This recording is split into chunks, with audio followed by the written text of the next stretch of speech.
Bonjour à tous et bienvenue dans cette nouvelle vidéo. Aujourd'hui on va chercher la limite quand x tend vers 0 de sinus de pi facteur de cosinus carré de x sur x carré.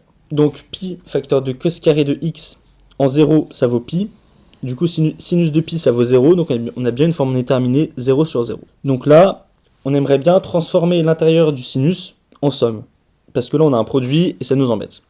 Donc pour ça rien de plus simple, on va dire que cos carré c'est 1 moins sinus carré tout simplement, pour avoir une somme. Et on va obtenir la limite quand x tend vers 0 de sinus de pi facteur de 1 moins sinus carré de x sur x carré.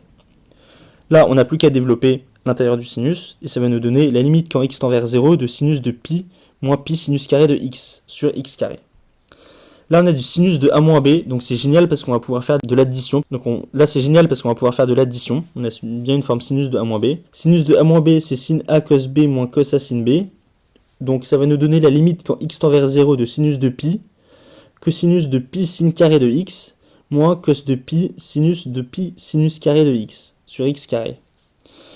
Donc là, ça nous semble horrible au premier abord, mais sinus de pi ça vaut 0, donc tout le premier terme est nul, et cosinus de pi ça vaut moins 1, donc on cherchera juste la limite quand x tend vers 0 de sinus de pi sinus carré de x sur x carré. On a du sinus de u sur une autre fonction. Là, clairement, sachant que u tend vers 0, ce qu'il nous faudrait, ce serait avoir du sinus de u sur u. Quand u tend vers 0, on sait que ça tendra vers 1. Donc pour ça, on va multiplier et diviser par pi sinus carré de x, donc l'intérieur du sinus. On va obtenir la limite quand x tend vers 0 de sinus de pi sinus carré de x sur pi sinus carré de x fois pi sinus carré de x sur x carré, tout simplement.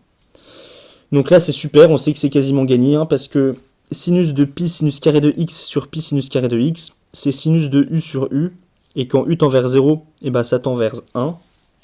Donc c'est super parce qu'on a bien pi sinus carré de x qui tend vers 0 en 0.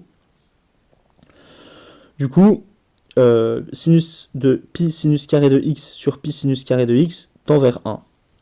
Sinus carré de x sur x carré, du coup c'est juste sinus x sur x fois sinus x sur x. Sinus x sur x, c'est usuel, en 0 ça tend vers 1. Donc ça tend deux fois vers 1 au carré. Et du coup il nous reste juste le pi, donc ça tend vers pi. On a bien notre limite quand x tend vers 0 de sinus de pi facteur de cosinus carré de x sur x carré qui tend vers pi.